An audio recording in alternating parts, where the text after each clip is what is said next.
Thank you, Chair Sullivan.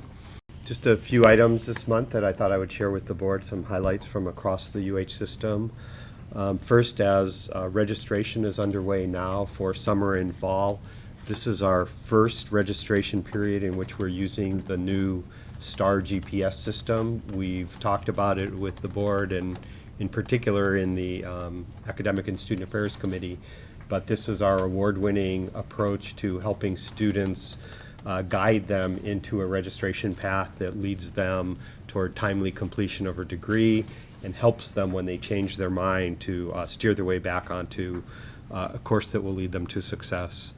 One of the sets of choices that they now have is our new S designation of courses for sustainability courses.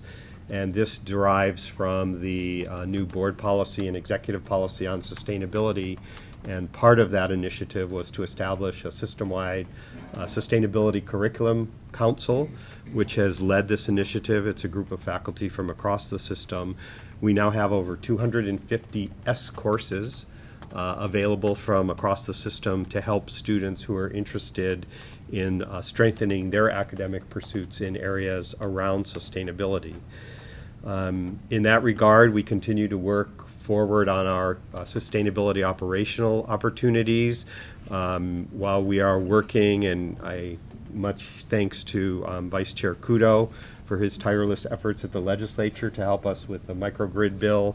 We are exploring other opportunities for use of UH lands to generate revenue and advance sustainability goals through utility scale photovoltaic.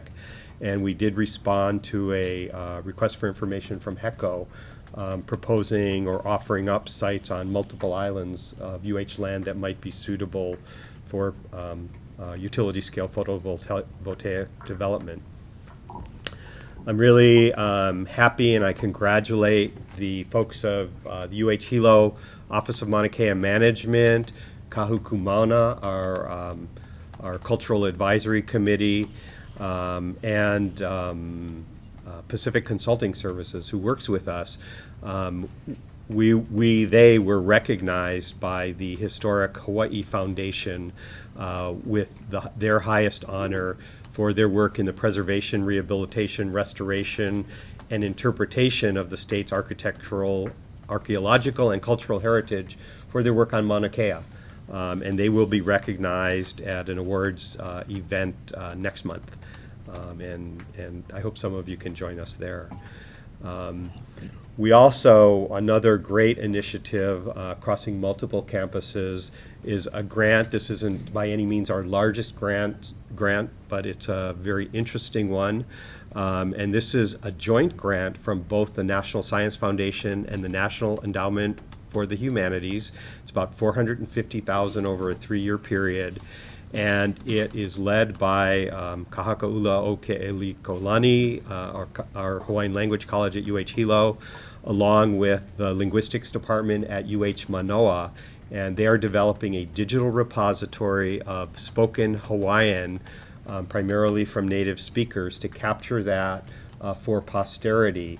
And this will be initially released in the Ulukau, the Hawaiian Electronic Library, which was also initiated in a partnership with UH Hilo and preserved in Scholar Space, the UH Institutional Repository managed by the UH Manoa Library.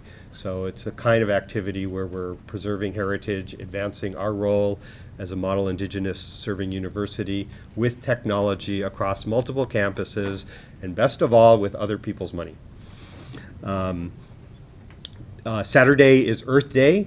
Many of you will remember the first Earth Day if you're, I think everybody here around this table except for Michelle and Cindy's about as old as I am. This year is a very special Earth Day, though, because it's also being commemorated around the country with a March for Science. So we've had Earth Day activities on our campuses this week, as we do almost every year. And Saturday, there will also be multiple March for Science events across the state and across the country. The Honolulu event is being organized and led by many UH Manoa faculty. I'm very grateful and appreciative of their work on this.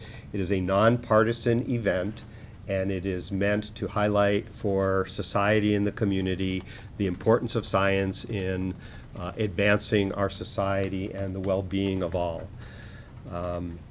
Finally, one region asked for an update on how we're doing with some of our major projects. Our construction projects, we do provide quarterly updates through the Planning and Facilities Committee, and then those get to the board at the next board meeting as part of the committee report.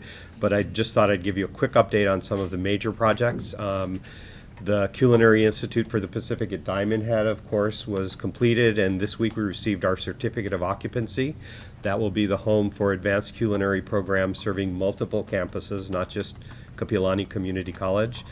The College of Pharmacy in Hilo, the Community Legal Outreach Center, or CLOC, of the law school at UH Manoa, and the Administration and Allied Health Facility at UH West Oahu. Those are all under construction now, progressing on time, on budget. The next one up is at UH West Oahu is the Creative Media Building. That one will be a design build, and so we're in the process of charrettes with students, faculty, staff of UH West Oahu and other campuses and representatives of local industry. And the programming is what will drive the specifications for the design build. And finally, the Life Sciences Building at UH Manoa is also progressing on schedule. Vice President Govea will provide a more detailed update on that at the next committee meeting. We are still working through some budget issues. That has been a challenge because the bids did come in higher than the estimates prior to actually going out to bid. We are hoping to move forward with the demolition of Henke this summer in preparation for construction, and that is pending permitting as well. So with that, let me turn it over to Chancellor Cox for an update from Kauai Community College.